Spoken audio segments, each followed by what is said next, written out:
Hello and welcome to the Euranet Plus Summit. During the lockdown, we're talking to politicians, journalists, and citizens about the big issues during the coronavirus pandemic. And this year, we're doing our special summit online with our panelists of journalists from across Europe. I'm Dave Keating, and today I'm joined by Valdis Dombrovskis, the European Commission's Vice President, who is in charge of the EU's economy. He'll be taking questions from me and from our panel of journalists from the Euranet Plus network coming from across Europe. Vice President Dombrovskis, thanks so much for joining us today. Good afternoon. Now, the EU's economy is in focus in a way that's really not been seen since the financial crisis of a decade ago, as we face an economic shock not seen since the Second World War in terms of its magnitude as a result of the coronavirus lockdowns. So, Vice President, my first question to you is, last week we got some pretty dire predictions in the Commission's spring economic forecast. How long do you think it's going to take Europe to recover from this crisis? If we look at our spring economic forecast, so we were expecting 7.4% recession in EU this year, followed by relatively strong economic rebound next year with a growth of 6.1%. But what is important to say here is that this economic forecasting depends to a large extent on how the situation with pandemics will go and how we'll be able to take this situation with coronavirus under control. Because what is underpinning our economic forecast is the assumption that the confinement measures in EU member states will be concentrated in the first half of the year and will be gradually eased or lifted during the second half of the year, allowing for gradual economic recovery already in the second half of the year. So it really then depends on whether indeed we manage to take the situation with pandemics under control. And a second important element for the EU's economic recovery is our policy response. So what we are doing in terms of our fiscal policy, monetary policy, what kind of stimulus we are providing for a European economy. Yeah, speaking of that stimulus, I mean, the EU right now is talking about really an extraordinary measure for these extraordinary times, and that's the huge rescue mechanism. The details of that rescue mechanism are still being worked out, and there are real divisions between EU countries about how that mechanism's going to look. Now, your colleague, Commissioner Gentiloni, said that without this package, the perspectives for the next year are going to be much worse. So when are we going to see this rescue fund proposed by the Commission, and when do you think it could get signed off by member states? Well, first of all, indeed, we are currently working on what we call economic recovery instrument. I will come to this in a minute. But I would underline that this recovery instrument will come on top of the number of crisis measures which have already been put in place. Because all in all, European EU member states and at the EU level with EU budget, with European Investment Bank, we have mobilized some 3.4 trillion euros, and this is the largest ever EU crisis response. And that's without the action of the European Central Bank, because European Central Bank is also taking important measures like pandemic emergency purchase program of 750 billion euros. So we have already decided on major crisis response, and this helps us during this acute stage of the economical crisis. And currently we are working for the recovery stage of the economy, at the center of which will be ambitious multi-annual EU budget. So EU budget 2021 to 2027, where we will substantially increase the financing capacity of this EU budget, and it will be front-loaded with a strong investment component, so especially in first years 2021, 2022.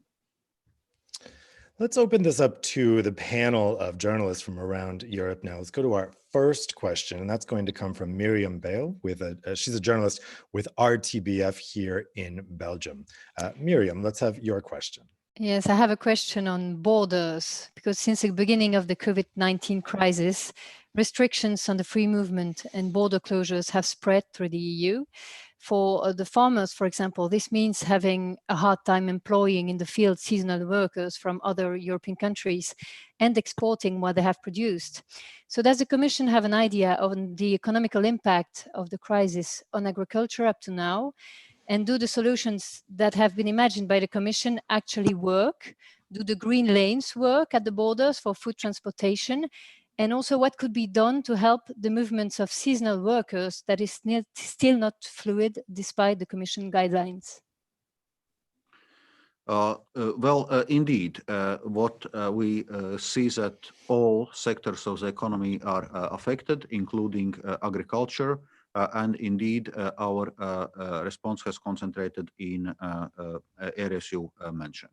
So first, on the green lines, this was something which we were setting up at the very beginning of crisis, when member states started to implement confinement measures and correspondingly also limit cross-border movements.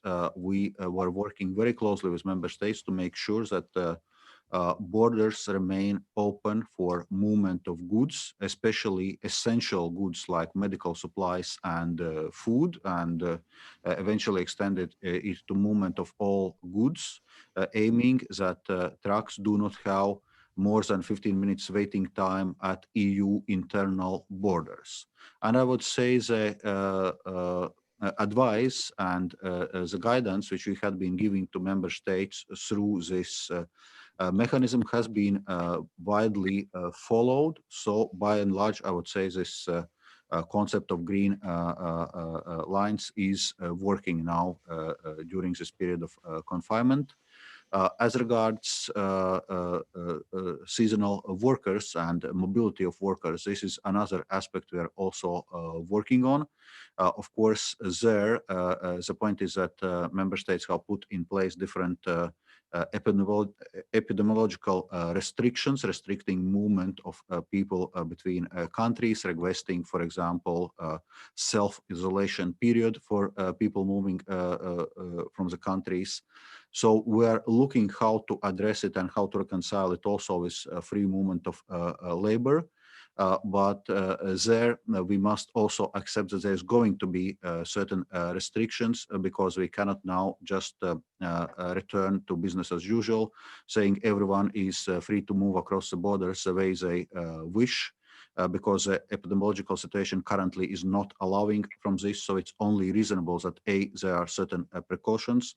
And also when people are coming to work to other countries, that also the employment places have in their place also necessary precautions in terms of protective materials, including masks or other protective materials which are needed, including the possibility for social distancing, because all those requirements are still there and are needed to contain the pandemic. Now, the border closures aren't just affecting the single market, they're also affecting tourism, which represents 10% of the EU's economic output. And people in the tourism industry are really anxious to know if people are going to be allowed to leave their countries for vacations this summer. So let's go to Lydia Petkovic, a journalist with RTV Slow in Slovenia. She has a question on this subject. Lydia? Yeah, hi. A few days ago, the Slovenian government announced to extend temporary emergency aid for tourism companies, especially smaller businesses, until the end of this year. Mr. Dombrovskis, what kind of support will be made available in the Commission's recovery package for tourism, especially for smaller member states like Slovenia, given that we still don't have any concrete dates for reopening the borders across the bloc? And have you perhaps already prepared any special criteria regarding this aid? Thank you. Yes, as regards tourism sector, actually, exactly this week, European Commission will be adopting a package of measures on tourism and also guidelines for safe operations of transport services and hospitality sector, which are closely linked with this tourism sector. Among other things, this package will include a recommendation how to make use of airline vouchers, how to make them attractive for consumers as a compensation for canceled trips. It will also provide guidance on reopening progressively internal borders in a coordinated manner. Of course, that will not only concern tourism, but also family reunions, frontier workers, business trips. So, in any case, the criteria will have to be that infection is under control and that there is enough hospital and testing capacity. So it will need to be done in a gradual, controlled manner and taking into account a real epidemiological situation. As you already mentioned at the beginning, on the aid which is provided to tourism sector, indeed, as you know, one of the first measures European Commission introduced at the beginning of the crisis was a new temporary state aid framework, which gave much more flexibility for member states to provide aid to the companies in this situation in different sectors, but including tourism. We also took measures on allowing full flexibility of available EU funds financing for member states, and included 100% EU financing, so no need for national co-financing. Possibilities to provide guarantees to the companies so that banks are willing to continue to provide financing to companies in this situation, and a number of other measures. And we hope that these measures will help the tourism sector in this situation, but also many other sectors of the economy. Because overall, our strategy to deal with this crisis is to preserve as much as possible productive capacity of EU economy. It means to preserve as much as possible European companies, to protect as much as possible jobs and incomes of people, because the better we'll be able to protect our companies, the faster the economy will be able to recover once the confinement measures will be over. So, I mean, the short answer, are people going to be able to take holidays this summer? Is it likely? Well, that's exactly what our this week's guidance will be for, to allow, as I said, for gradual reopening of borders, and also for tourism for tourists to travel cross border during the summer. But as I said, certain preconditions and certain precautions will have to be in place. Now, as I mentioned before, we're still waiting for an agreement and a proposal on the recovery mechanism. But one of the big debates is how that's going to be structured in terms of loans and grants.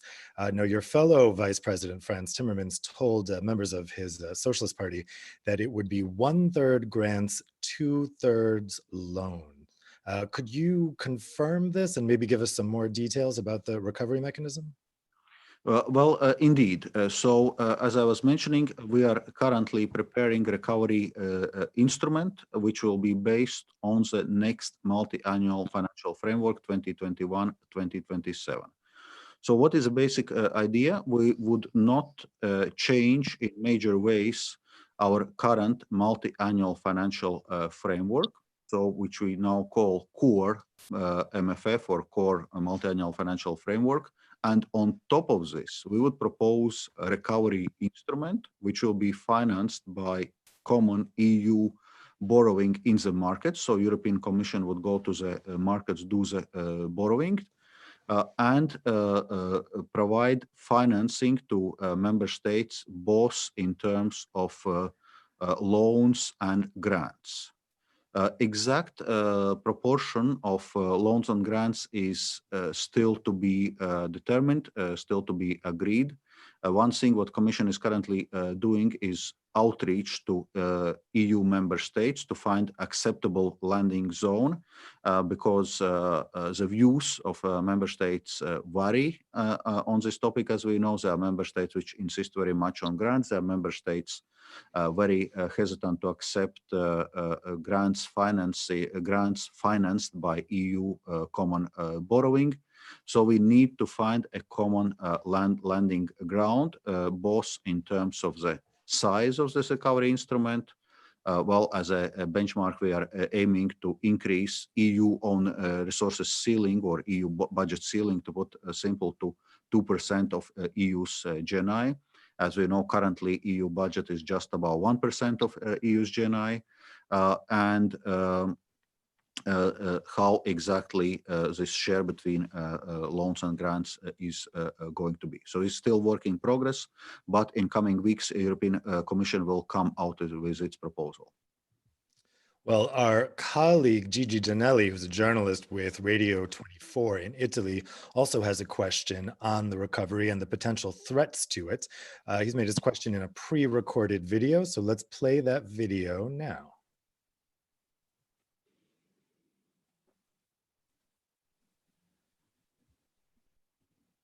Commissioner Dombrovskis, Italian public opinion is presently literally bombarded with the alarmist statement by the opposition led by Matteo Salvini and Giorgia Meloni. The idea is north of Europe against us, against south of Europe. Narrative is very much set. One of the strongest images that they are painting is that in the aftermath of this crisis, of this pandemic crisis, Italy might progressively lose its sovereignty. They're claiming that Brussels is forcing Rome to grow its debt, to accept a huge debt that will weigh on the shoulders of a generation of Italians. Commissioner Dombrovskis, do you believe that such a risk might undermine financial mechanisms that regulate the euro? How could you reassure Italian public, which today seem somewhat confused? Thank you very much. I would say this is a very misleading narrative here. Because what is happening in reality. On one hand, indeed, we have provided for much more flexibility for EU states budget, for EU member states budgets in terms of its fiscal deficits. So we have generated so-called we have activated so-called general escape clause, meaning currently we are not applying the restrictions which are normally there within Stability and Growth Pact on the level of budget deficit. And member states, of course, are actively using it. And already in a spring economic forecast, we saw that indeed all EU member states will have substantially increased budget deficits this year. So on average, we expect a budget deficit of some 8.3% of GDP. And actually, we expect in all member states except one that budget deficit will exceed 3% of GDP, which is a treaty reference value.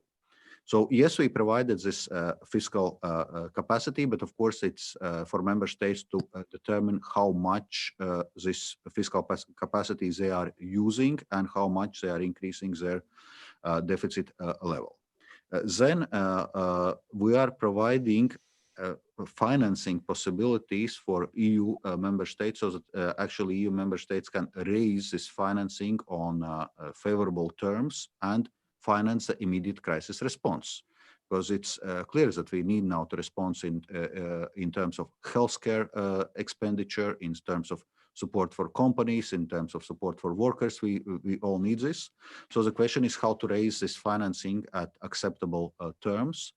and their different actions, including the action of European Central Bank. I mentioned this pandemic emergency purchase program, which helps to ensure that all EU member states have access to markets at reasonable terms. Just last week in Eurogroup, we agreed the possibility to accept support from the European Stability Mechanism with basically no conditions, with the only requirement being that this money, up to 2% of GDP, is being spent on direct and indirect healthcare and related expenditure to respond to the COVID-19 crisis. As I mentioned, the full flexibility in available EU funds to member states without need for national co-financing, and also a recovery instrument will provide support to member states both in terms of loans and in terms of grants. So I would say there had been major expression of solidarity across the EU in terms of crisis response instruments and also recovery instrument, which we are currently proposing. And many things have been done that member states would not be burdened with difficult financing conditions. Now, can you understand, though, the skepticism towards the ESM because it was built for such a different time in terms of the financial crisis? And how exactly, you mentioned that there will just be one condition, which is that it should be spent on healthcare. But how will supervision of that condition work? Indeed, we know that this discussion on European Stability Mechanism is very complicated in Italy, but it must be said that currently the support which is provided through European Stability Mechanism is provided on entirely different terms. So there are no classical macrofinancial conditionality, so there's no such conditionality. The only condition or requirement is that this money is being spent on this COVID-19 direct or indirect healthcare or related costs. But also there, what Eurogroup has agreed that is going to be interpreted broadly so that member states will not have difficulties to justify expenditure at the level of 2% of GDP. So basically, the only thing which European Stability Mechanism now will do will provide financing to Euro area member states on very favorable conditions, with interest rates which will be lower than member states could raise in the markets with long maturities. So basically provide financing during this difficult time, so to say, with no strings attached. Well, the South is not the only region that's been suffering from this crisis. In fact, it's really all of Europe that's been suffering, including Poland. And that's where our next question is coming from. It's asked by Patrice Wizga. I'm sorry if I messed up that name. He was a journalist with Polski Radio in Poland. Pat? Thank you. Poland is discussing the need to design a support plan for the economies most affected by the epidemic. We have, of course, our national aid program. But could you please tell us more about the way European Commission would like to support economic growth through the new recovery fund, and which part of the aid could go to the countries of our region and to Poland? Thank you. Yeah, well, on this, I think from European Commission side, we had been very clear. We are facing here symmetric economic shock. So all EU member states have been affected. We need now to finance recovery, and financing of this recovery cannot take place at the expense of poorest regions or poorest countries. So from that point of view, reinforced cohesion policy, exactly aiming at poorest regions and countries, will be important part of this recovery instrument. Now, in terms of which exact shares, how exactly this money is going to be distributed, it's, as I said, something which is still being worked on, and the European Commission will come with its proposal within the next few weeks. Once again, to emphasize that reinforced cohesion policy is going to be an important part of this proposal. Now, a big concern for some countries has been that countries like Germany, they have a lot of firepower and able to prop up companies, but a country like Poland might not have so much firepower. So how can the Commission specifically help countries that don't have these big reserves of cash to prop up their companies? Well, indeed, when we are discussing recovery instrument, we need to take into account that the possibility for countries to respond to the crisis, including to support their companies, is varying across Europe.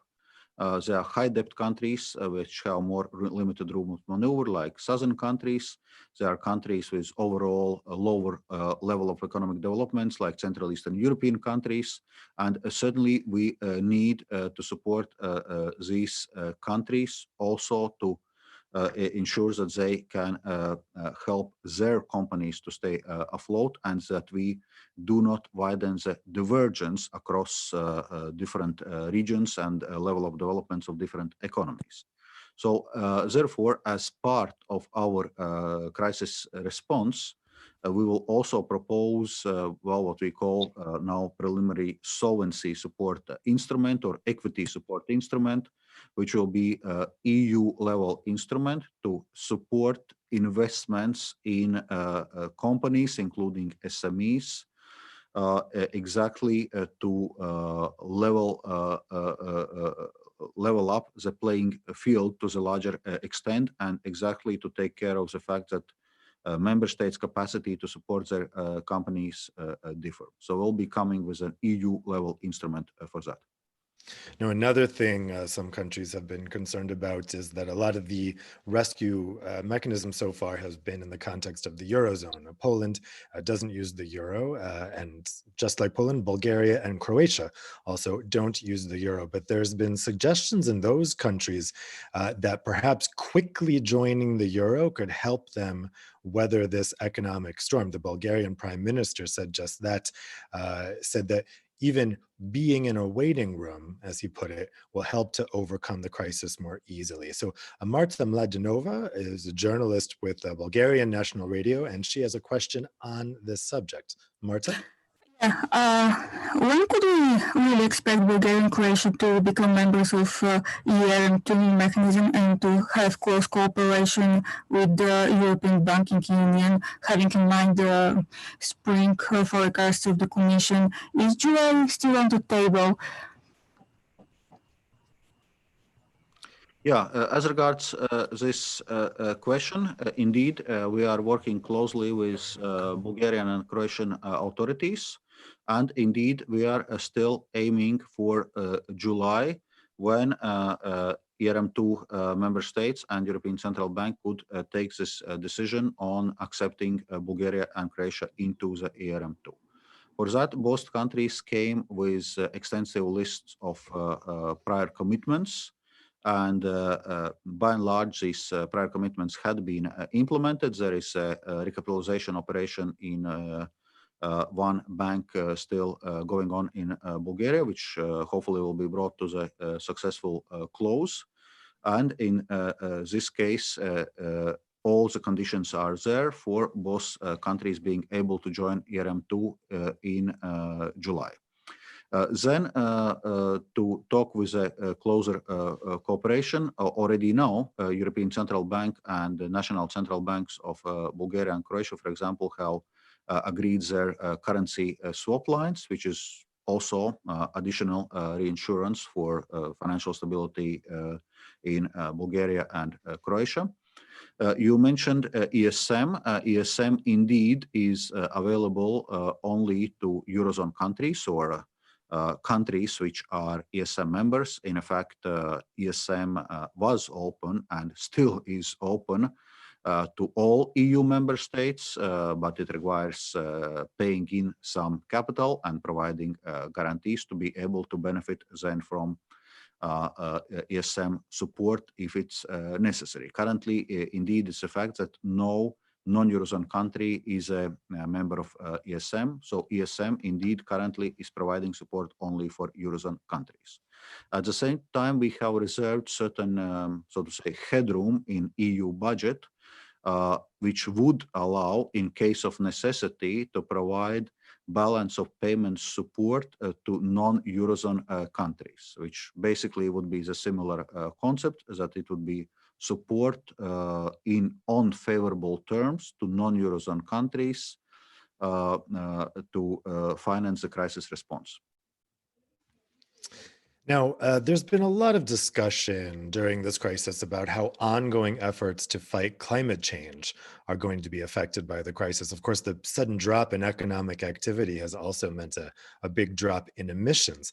And some people are saying that the EU should hit the pause button on climate efforts, since right now it may be too expensive for Europe to be pursuing these policies. So our colleague Claudia Knopke, a journalist with AMS in Germany, has a question on this point, and she's going to be asking the question in German. Ja, und vielen Dank dafür, Kommissar Dombrovskis. In Deutschland, aber nicht nur in Deutschland, mehren sich die Stimmen, dass es jetzt viel wichtiger sei, die Wirtschaft in der Corona-Krise wieder auf die Beine zu bringen, statt viel Geld in den Klimaschutz zu stecken. Bundeskanzlerin Angela Merkel hat beim Petersberger Klimadialog vor gut 2 Wochen gesagt, dass es jetzt schwierige Verteilungsdiskussionen geben werde. Und für Angela Merkel ist das keine Option. Sie will unbedingt, dass bei dem Konjunkturprogramm der Klimaschutz ganz fest im Blick behalten wird. Und von den Finanzmärkten fordert Merkel, günstiges Kapital bereitzustellen, damit genau diese klimafreundlichen Investitionen gelingen. Und ich möchte gerne von Ihnen wissen, Kommissar Dombrovskis, was Sie auf europäischer Ebene tun, damit diese Verteilungsdiskussionen gute Ergebnisse für die Wirtschaft und für den Klima- und Umweltschutz bringen. Zu dieser Frage, wir können eine Erholung unserer Wirtschaft erzielen, die gleichzeitig umweltfreundlich und inklusiv ist. Also wichtig ist, keine Region und keine Arbeitnehmer zurückzulassen. Es bleibt unser Ziel, Europa bis 2050 klimaneutral zu machen und die richtigen Anreize zu setzen, um die Klimaziele zu erreichen. Weil der Klimawandel und der Verlust der Artenvielfalt stellt weiterhin ein großes Problem dar. Deshalb wird der Green Deal eine wichtige Rolle bei der Wiedererlebung und Modernisierung unserer Wirtschaft spielen. Danke.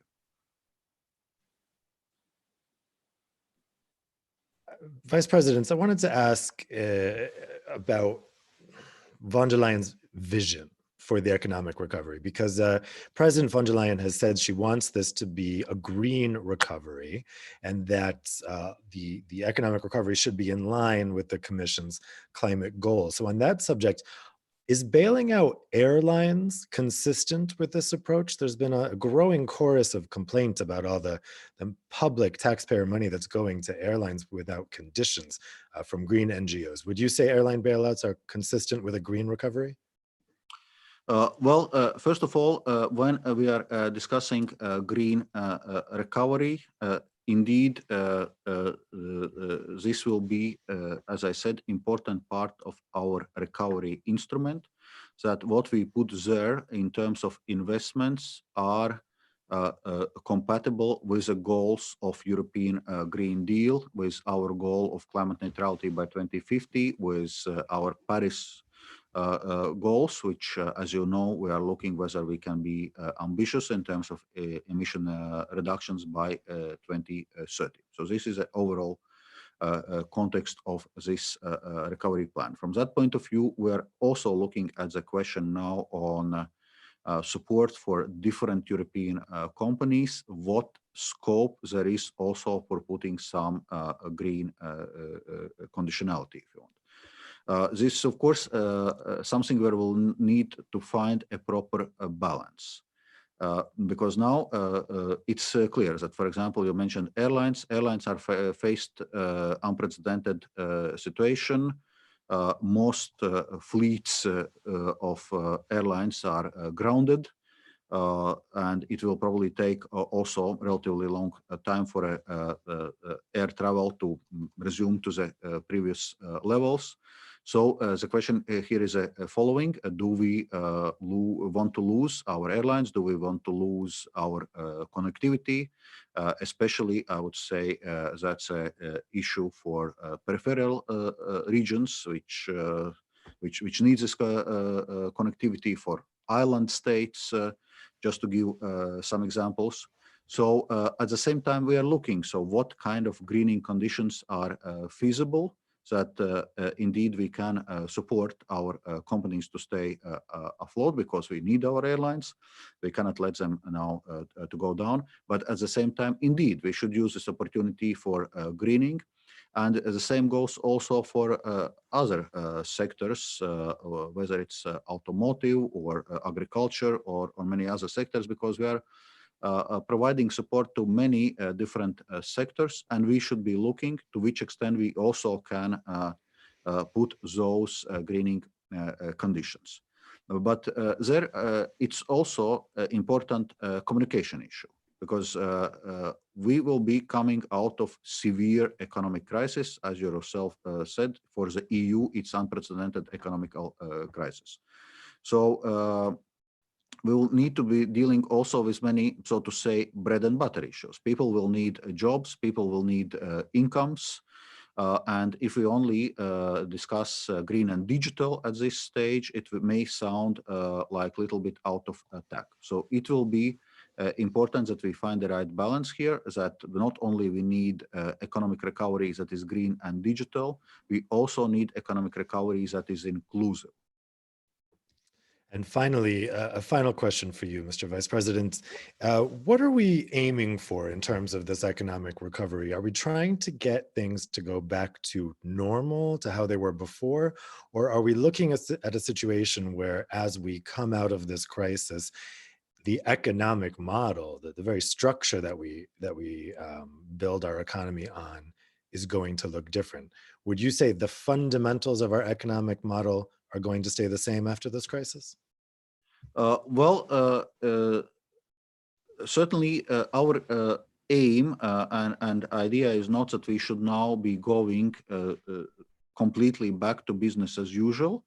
Indeed, we now need to look that we are providing major fiscal and monetary stimulus to the economy, and that the stimulus which we are providing is consistent with our longer-term goals, with goals of green and digital transformations.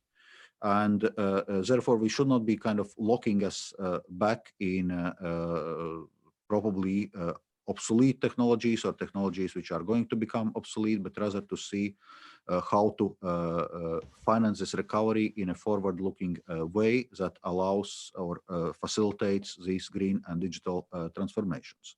Well, on digital, it may be more obvious in a sense, because what is happening now with the confinement measures, that in a sense we were forced to a large extent to embrace digital transition. We are having video conferences, we are having teleworking, we are, so to say, using those digital solutions to much larger extent than it was before. And I think that to the extent it will stay. And we need to adjust also our working habits, our working environment to the extent lock down this digital transition, which is now taking place. Well, that's all the time we have for today. I want to thank the Vice President so much for joining us and taking our questions. And also thanks to all of the Euranet Plus journalists out there in Europe for asking such great questions. Vice President, I'm sure you have a lot of work to do, so we'll leave you to it. But thank you very much for joining us today. Thank you. Bye-bye.